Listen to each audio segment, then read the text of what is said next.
Assalamualaikum teman-teman Milanisti semua, ketemu lagi dengan Maestroza Channel.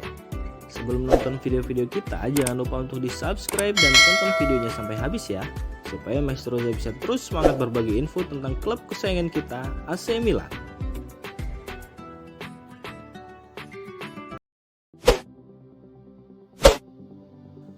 Bersinar bersama Milan, detail kontrak Brahim Diaz terkuak. Brahim Diaz berhasil menjadi man of the match saat Rossoneri mengalahkan Monza dengan skor 4-1 akhir pekan kemarin, di mana ia sukses mencatat brace pada babak pertama. Ia menampilkan permainan apik di musim ketiganya bersama Milan dengan status pinjaman, membuat media-media Italia kembali menyorot terkait situasi kontrak sang pemain. Sebagaimana yang dikemukakan oleh La Gazzetta dello Sport, AC Milan bakal dapat mempermanenkannya dengan mahar 22 juta euro. Namun ada pula klausul pembelian kembali dengan nominal 27 juta euro untuk Real Madrid.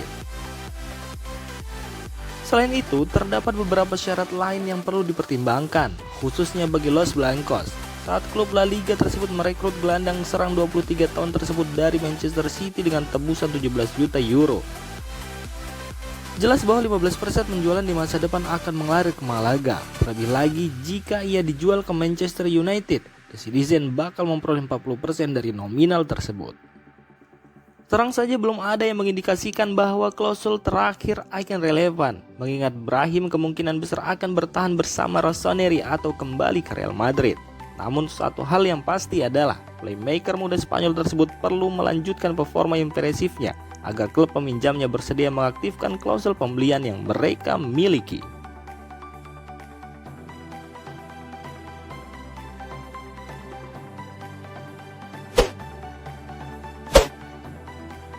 Mike Maignan berupaya keras untuk tampil di Piala Dunia 2022. Mike Maignan mengalami cedera betis kanan saat membela timnas Prancis di ajang UEFA National League di akhir September kemarin. Di saat proses pemulihan cedera pertamanya itu hampir tuntas, Mike Maignan justru mengalami cedera baru bulan Oktober ini. Kali ini giliran betis kiri sang kiper yang mengalami masalah, dan mau tak mau Mike Maignan harus menepi lagi untuk sementara waktu. Bahkan manajer AC Milan, Stefano Pioli berujar kepada awak media kalau kiper utamanya itu harus absen dari lapangan hijau hingga awal 2023. Akan tetapi Mike Maignan punya pandangan lain. Mike saat ini tengah menggenjot proses pemulihan cederanya agar bisa membela timnas Prancis di Piala Dunia 2022 bulan November mendatang. Sang kiper bahkan memutuskan untuk meninggalkan kamp latihan Milan pekan kemarin untuk bertolak ke Prancis guna berkonsultasi dengan staf medis dari tim nasional Lesbos. Semenjak Mike Maignan mengalami cedera, AC Milan sendiri untuk sementara waktu mengandalkan Ciprian Tatarusanu sebagai kiper utama tim. Sayangnya performa kiper berusia 36 tahun itu cenderung biasa-biasa saja. Karena dari 6 laga yang sudah dimainkan, kiper asal Rumania itu sudah kebobolan 8 gol dan cuma sekali menorehkan clean sheet untuk AC Milan.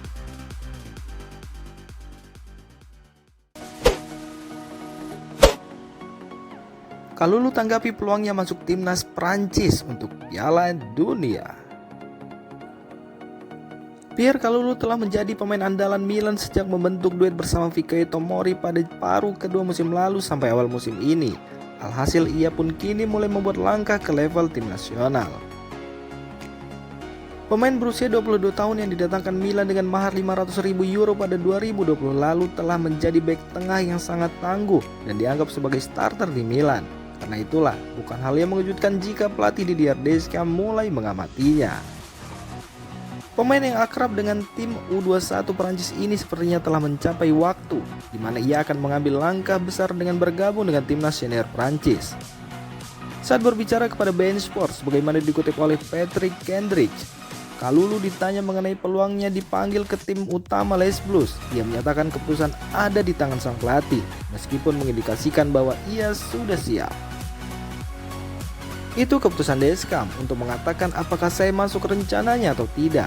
Pemain-pemain seusia saya seperti Camavinga telah dipanggil.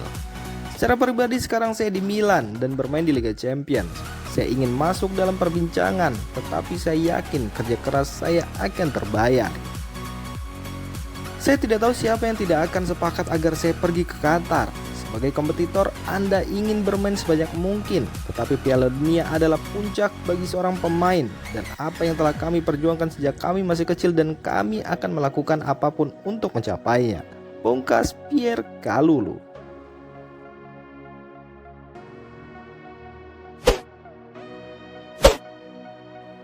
Brahim Diaz ingin tampil melawan Dinamo Zagreb. Stefano Pioli optimis. Brahim Diaz tampil mengesankan kala Milan menghadapi Monza akhir pekan kemarin dengan mengemas 2 gol di babak pertama. Sayangnya di awal babak kedua Brahim Diaz justru ditarik keluar karena mengalami cedera.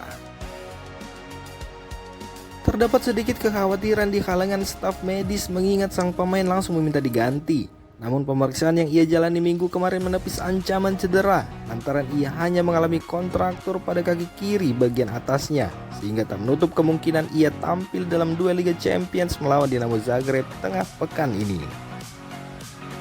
Rasa optimis pun berhembus di Milanello yang akan menjadi suntikan besar bagi Pioli menyusul performa impresifnya kemarin. Sebab pertandingan melawan Dinamo Zagreb merupakan laga krusial bagi Milan yang harus meraih kemenangan dengan cara apapun untuk menjaga harapan mereka lolos ke babak 16 besar Liga Champions.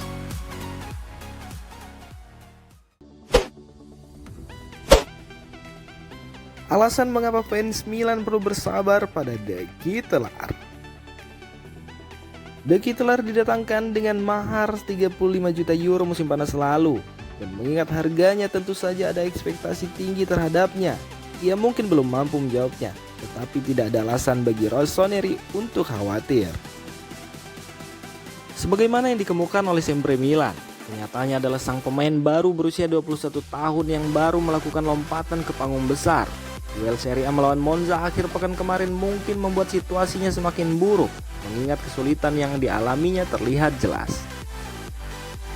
Peluang yang terlewat dan langsung kembali ke ruang ganti semakin membuktikannya.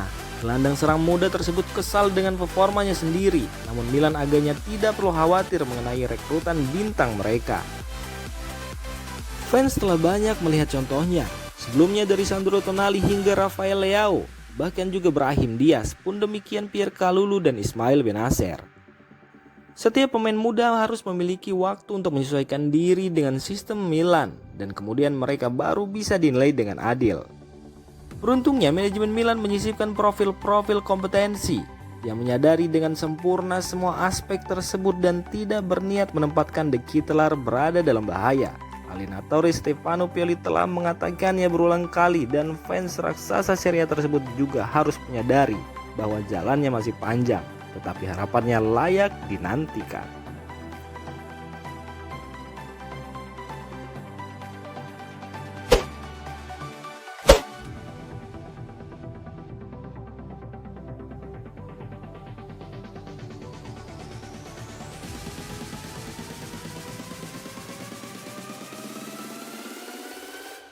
Demikian informasi dunia sepak bola terupdate hari ini. Untuk kamu yang gak mau ketinggalan seputar informasi sepak bola Eropa, silahkan like, subscribe, dan share video ini. Terima kasih.